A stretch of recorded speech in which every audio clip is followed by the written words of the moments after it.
우리가 바쁘고 힘들게 살다 보면 소중한 가치를, 내 곁에 있는 너무나 익숙하지만 소중한 가치들을 잃어버릴 때가 참 많은 것 같아요. 특별히 오늘날과 같이 AI가 마치 비서 역할을 하고 또 로봇이 우리가 필요한 모든 물질들을 다 만들어주는 자동화 시대에 있는 것처럼 우리의 환경을 보면요, 이런 디지털 시대 또 자동화 시대가 다가올수록 우리가 너무나 편리하고 너무나 익숙해져 있을수록 내 곁에 가장 소중한 만남, 시간, 그 관계들에 대해서 너무나 쉽게 잊어버리거나 중요성을 인식하지 못할 때가 참 많이 있는 것 같습니다. 제 핸드폰에도 수천 장의 사진들이 있는데요. 이게 지우기 너무 쉬우니까 찍는 것도 쉽잖아요. 찍는 것도 쉬우니까 지우는 것도 너무 참 쉬운 것 같아요. 그래서 어느 순간 내가 정리라는 이름으로 제 과거에 또는 제 가족들의 어떤 지난날의 시간들, 추억들을 너무나 쉽게 정리해 나가는 모습들을 발견하면서 소중한 것들을 참 우리가 쉽게 지울 수 있는 시대에 살고 있구나라는 생각들을 하게 되었습니다. 그래서 가끔은요, 저는 아직 그 현상된 앨범으로 제 과거의 기억들을 모아놓고 있기 때문에 가끔씩 가다가 그 앨범들을 이렇게 꺼내서 보면 너무나 깜짝 놀라요. 내가 이렇게 생겼었구나 생각이 들기도 하고, 또 옛날에 이런 풍경이, 이런 과거의 모습들이 있었구나, 추억들을 끄집어낼 때가 참 많이 있는 것들을 보게 됩니다. 저는요, 여러분도 아마 이제 학교 다닐 때 많은 우리 지체들은 학교 다닐 때 도시락을 한 중학교 정도까지는 도시락을 좀 싸서 들고 다녔던 지체들이 있나요? 명호 형제 손을 왜 안 들죠? 네, 몇몇 지체들은 아마 도시락을 싸 들고 중학교 때까지, 그 고등학교 때부터 아마 급식이 있었던 것 같긴 한데, 가끔씩 가다가 그때 어머니가 싸주셨던 그 3단 반찬인 이 보온통 도시락 같은 게 가끔씩 그리워질 때가 있어요. 아마 여러분들도 한 번쯤은 다 먹어봤겠죠? 아닌가요? 네, 그런 기억들이 참 가끔씩 기억에 남아요. 소중한 기억들이었던 것 같아요. 제가 예전에 한 5월 5일 날이 지나서 한 여자 초등학생 아이와 대화를 할 때가 있었습니다. 그 대화를 하면서 아이한테 이런 걸 물어봤어요. 5월 5일 날이니까 선물은 뭘 받았냐, 또 뭐 하고 지냈냐라고 물어보니까 부여에 가서 가족들하고 같이 되게 재미있는 시간을 보냈다는 거예요. 그래서 제가 누구랑 갔냐 물어봤더니 오빠, 엄마, 외할머니랑 갔다는 거죠. 누가 빠졌어요? 아빠가 빠졌잖아요. 아빠가. 그래서 아빠는 왜 없니? 라고 물어보니까 아빠는 어린이날에도 일하러 갔다는 거예요. 그러면서 저는 그 대화 속에서 그 어린아이에게 숨겨두었던 그 아버지에 대한, 아빠에 대한 좀 그리움을 좀 느꼈습니다. 그 아버지는 가족의 생계를 위해서 일해야 할 수밖에 없었지만 어쩔 수 없는 현실이지만 아마 지나고 나면 조금 후회했을 것 같기도 해요. 내 아이와 함께 소중하게 보내야 했던 그 어린이날이 직장이라고 하는 그 생계를 위한 곳에서 하루 종일 보낼 수밖에 없었던 그 어려웠던 시간들, 어쩌면 잠깐 시간을 내서 그 아이에게, 자녀에게 또는 가족들에게 잊혀질 수 없는 소중한 추억들을 남겨놓았으면 어땠을까라고 하는 그런 아쉬움을 훗날 하게 될지도 모르겠죠. 여러분은 어떻습니까? 여러분 바쁘게 지내죠? 바쁘게 지내죠? 하루가 어떻게 지나가는지도 모를 정도로 일주일이 금세 정말 바람같이 스쳐 지나갈 수 있지만 그것도 어떻게 지나가는지 모를 정도로 우리가 그렇게 바쁘게 살다 보면 내 주위에 소중한 것들을 참 잃어버리기 쉬운 것 같아요. 그리고 나서 지나고 나면 우린 꼭 그런 후회를 하면서 이렇게 이야기를 해요. 그때 이렇게 했었더라면, 그때 이렇게 했었더라면 어땠을까? 우리는 늘 후회하지 않기 위해 열심히 살아가지만 그 열심히 살아간 다음에 우리 뒤돌아서 우리의 모습들을 보면 항상 후회의 발자국이 남아있는 것들을 보게 돼요. 왜 그럴까요? 내 곁에 있는 소중한 것들에게 그 시간만큼, 그 마음만큼, 그 순간에 내가 마음을 다하지 못했기 때문인 것 같기도 합니다. 여러분이 잃어버린 소중한 만남, 또 시간, 사람들이 있다면 그 사람들을 다시 만날 수 있는 과거로 돌아간다면 여러분 다시 어떤 선택을 할 수 있을까요? 오늘 본문에서 우리가 잃어버린 것처럼 예수님께도 너무나 소중했지만 잃어버린 것이 있다라고 말씀을 하세요. 마태복음 10장 6절 말씀인데요. 우리 같이 한번 좀 읽었으면 좋겠습니다. 읽겠습니다. 시작. 오히려 이스라엘 집에 잃어버린 양에게로 가라. 이스라엘이란 집에서 잃어버린 양이라고 말하세요. 근데 오늘 말씀 보면 우리가 해야 할 부분은, 우리가 집중해서 보아야 할 것은, 오늘 예수님께서 이스라엘이라고 하는 우리가 알고 있는 그 나라를요, 집으로 말씀하시는 거예요. 그리고 그 이스라엘에 살고 있는 이스라엘 사람들을 가족이라고 여기시는 거죠.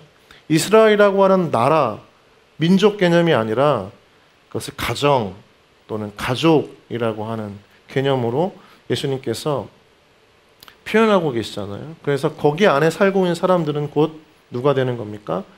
주님의 가족들이 된다는 거죠.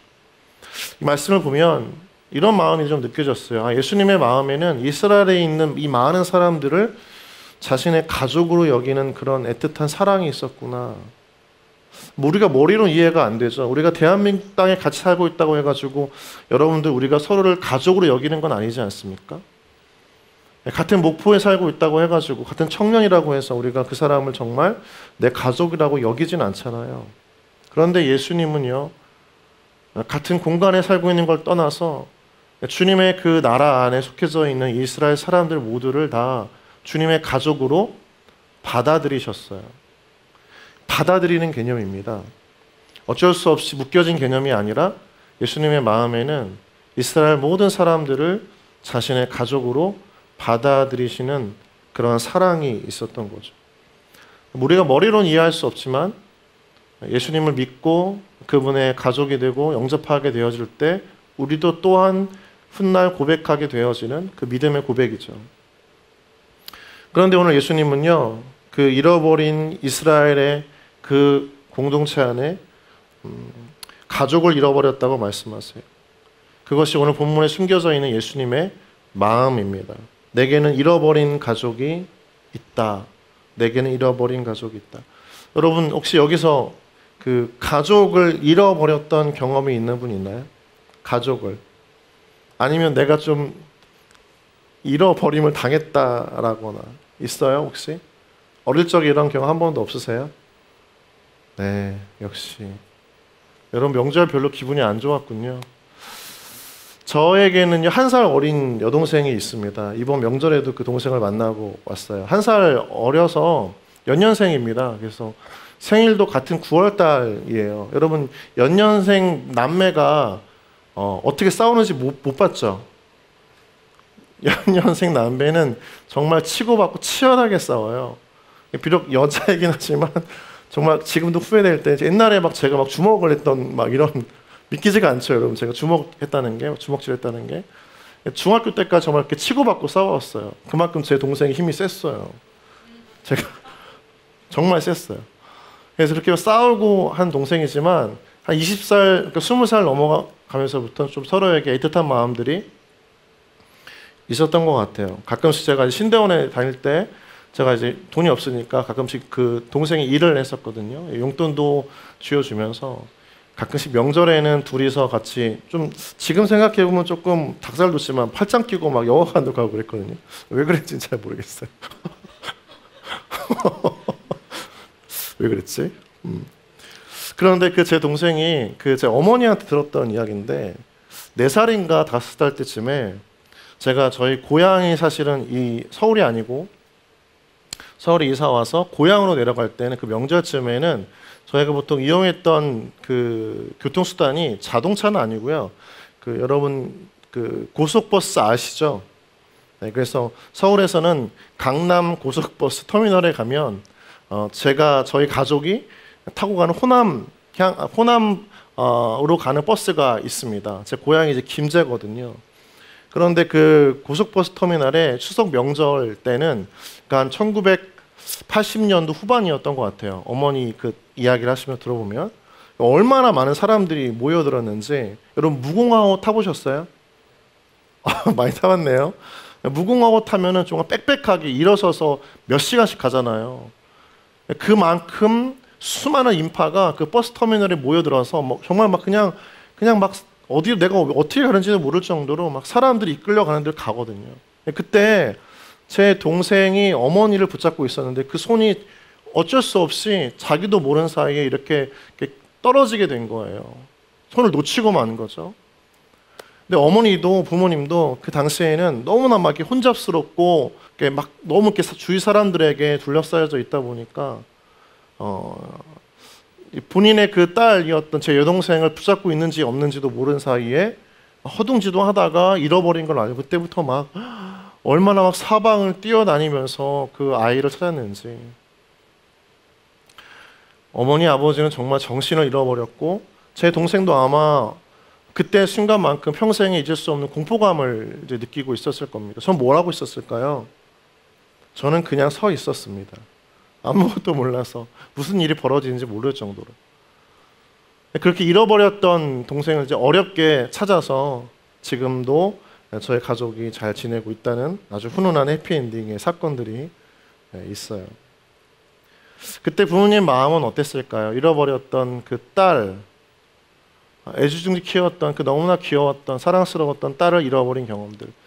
나중에 여러분들은 꼭 잃어버리지 마세요. 여러분 잘 생각해 보면요, 그 사람이 무언가를 잃어버렸을 때 그 장소를 떠나지 않죠.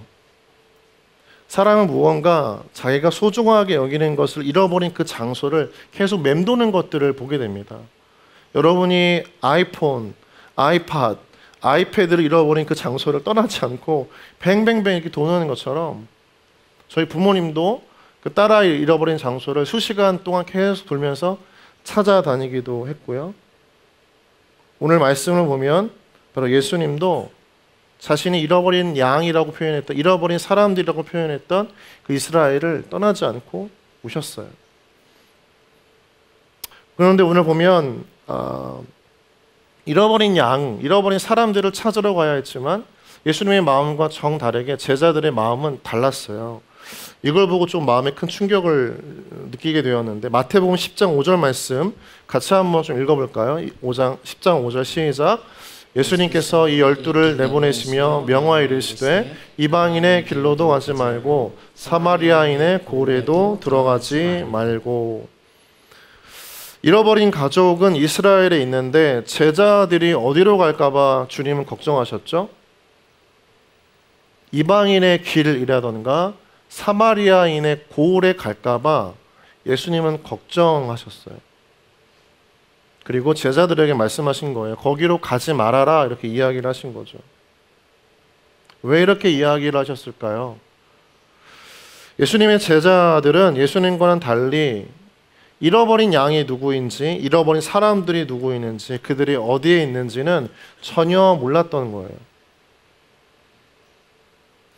예수님께는 그래서 이 사람들이 잃어버린 사람들 또는 좀 더 확대되게 이야기하면 잃어버린 민족이었지만 제자들에게는 잊혀진 사람들이었던 거예요. 까맣게 기억에서 사라진 사람들, 잃어버려졌다는 것조차 기억하지 못하는 사람들이 바로 이 이스라엘의 잃어버린 사람들이었습니다. 제자들은 그들을 잊어버렸고 예수님은 그들을 잃어버렸다고 생각하신 것이죠.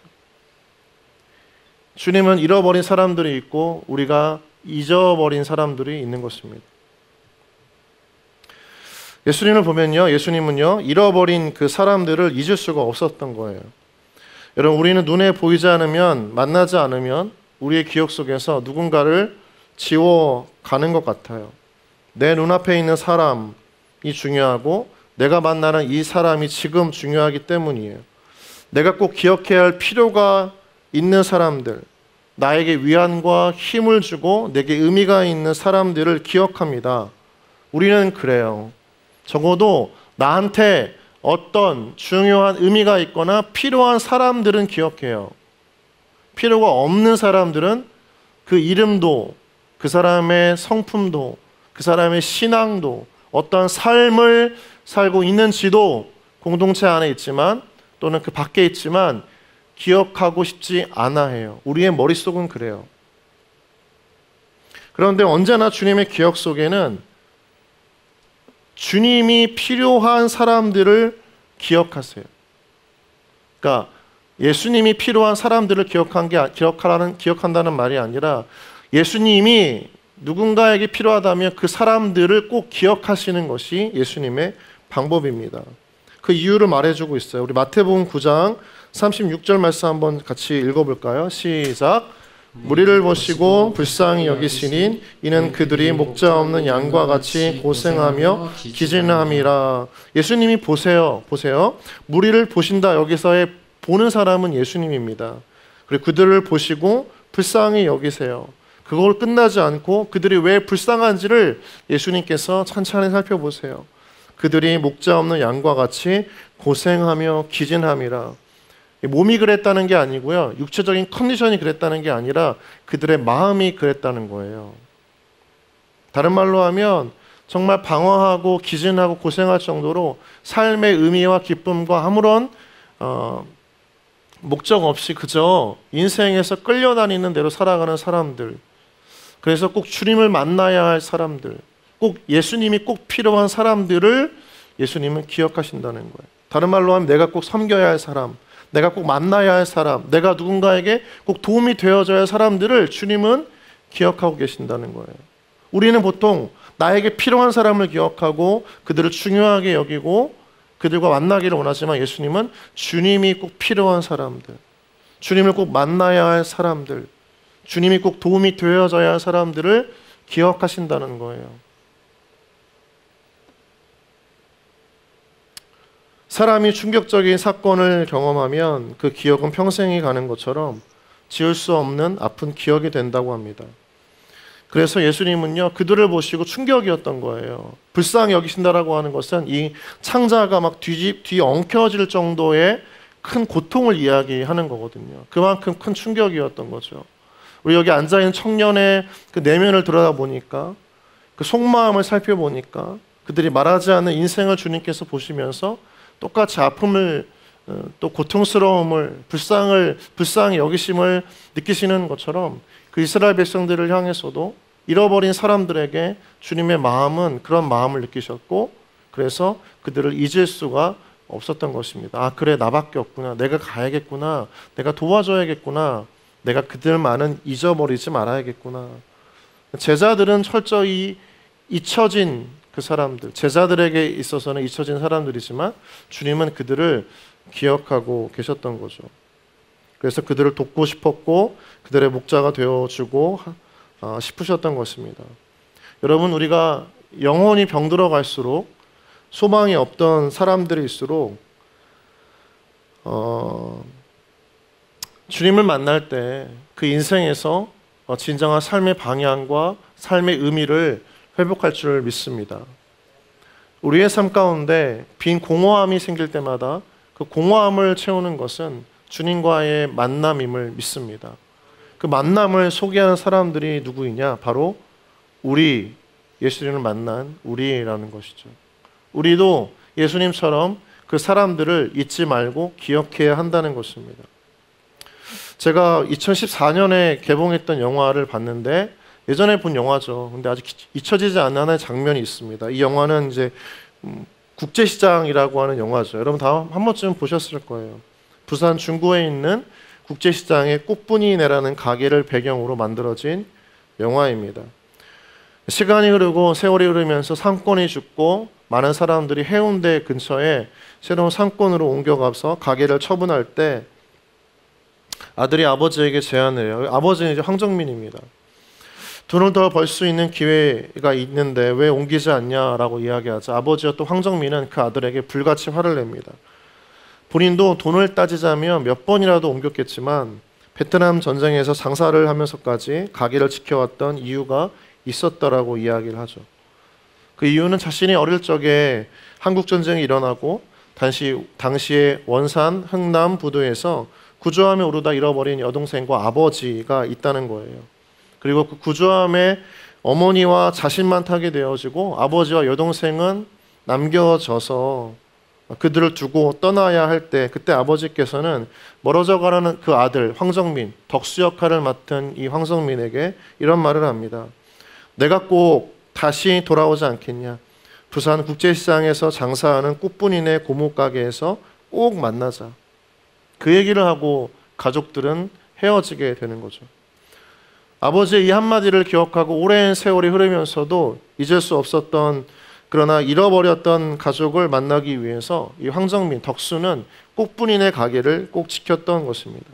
꽃분이네 가게에서 자신이 만나야 할 사람이 있었기 때문이고, 그 자리를 지키면서 자신이 그 가족을 잊어버리지 않기 위해서였던 것이죠. 결국에 주인공 덕수는 북한에 두고 온 아버지를 만나지 못했지만 1983년 이산가족 상봉시에 그가 잃어버렸던 여동생 윤막순을 극적으로 만나게 됩니다. 잃어버렸지만 잊을 수 없었던 그 가족을 만나게 된 것이죠. 예수님은 33년 동안 태어나서 33년 전에 태어나셔서 십자가에 달려 죽으실 때까지 평생토록 기억했던 사람들이 있었습니다. 예수님께서 그 33년의 인생을 통해서 꼭 기억하고 싶었던 사람들은 이스라엘의 잃어버린 양들입니다. 한 사람이 누군가를 평생토록 죽을 때까지 기억한다는 것은 그만큼 죽을 만큼 사랑한다는 표현입니다. 다른 말로 하면 사랑하기 때문에 기억할 수 있다는 것이고, 기억한다는 것이 곧 사랑한다는 말이라고 하는 것이죠.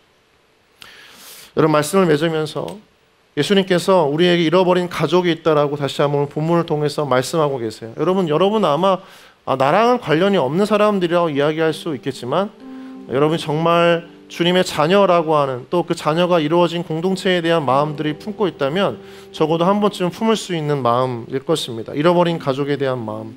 그들이 누구일까?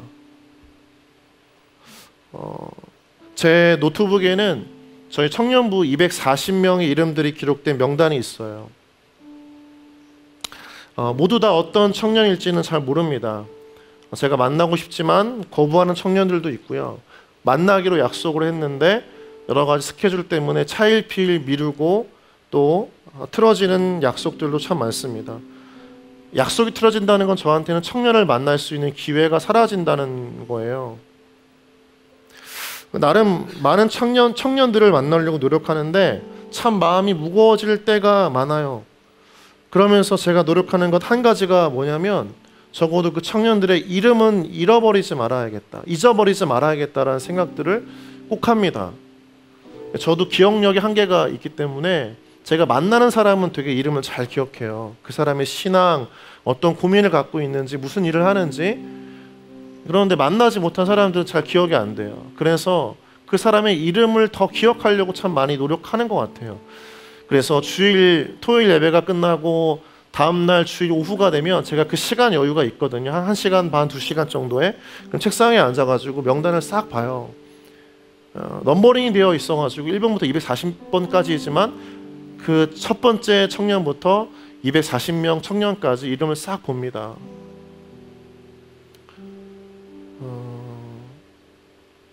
출근해서 화요일날 될 때에는 꼭 제가 먼저 그 창을 열어보거든요. 윈도우 창을 열어봐서 꼭 한 번씩 이름을 불러가면서 나름대로 제 마음 가운데에는 기도하는 마음으로 읽어요.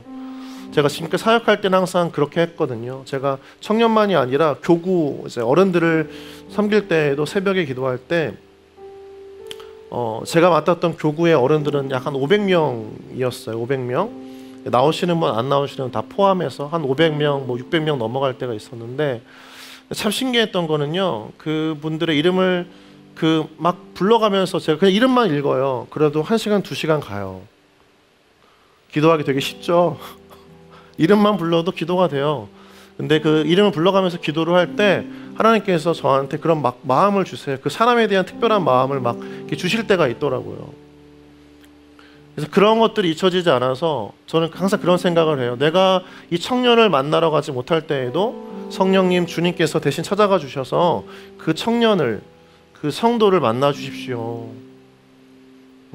제가 알 수 없는 그 사람의 속마음을 성령께서 만져주십시오. 저는 그런 이야기를 참 많이 해요. 그래서 여러분, 우리가 만날 수 없어도 성령님께서 만나주신다는 마음이 있어요. 그래서 기도하라고 하는 그 의미가 거기에 있거든요. 출근해서 그 청년들의 이름을 불러봐요. 이름 불러가면서 기도하는 마음으로 읽어요. 하나님께서 만남의 은혜를 주시기를 바라면서. 저는 이렇게 생각합니다. 어쩌면 하나님은 우리가 그 영혼들을 잊어버리지 않기를 가장 간절히 바라시지 않을까. 우리가 잊어버리지 말아야 할 대상은 한 영혼이에요. 한 청년이에요. 어쩌면 여기 앉아있는 여러분도 누군가가 여러분의 이름을 잊지 않고 기도해줘서 이 자리까지 나와 있는지 몰라요. 여러분은 잘 모르겠죠. 그런데 기도하는 사람만, 그 사람의 이름을 기억하고 끝까지 하나님 앞에 엎드려서 그 영혼을 위해서 하나님 앞에 간구했던 그 사람만, 또 그 하나님만 아시는 거예요. 우리는 계속 하나님 앞에 작정하고 기도하고 준비해야 합니다. 이스라엘의 잃어버린 양들을 잊어버리지 않으셨던 주님처럼 우리도 주님이 필요한 한 영혼을 잊지 않고 주님이 일하실 때까지 끝까지 작정하고 기도하고 초청하고 복음을 전하고 예수님을 만난 그 삶을 전하기를 주님의 이름으로 소망합니다. 여러분, 장결자들 참 그런 것 같아요. 처음에 기억했다가도 가을 축제가 끝나잖아요. 그러면 그 가을 축제 끝난 다음에는 셀 안에 그 장결자들에 대한 이야기가 나오지 않아요. 기억에서 지워지는 거죠. 태신자들은 어떻죠?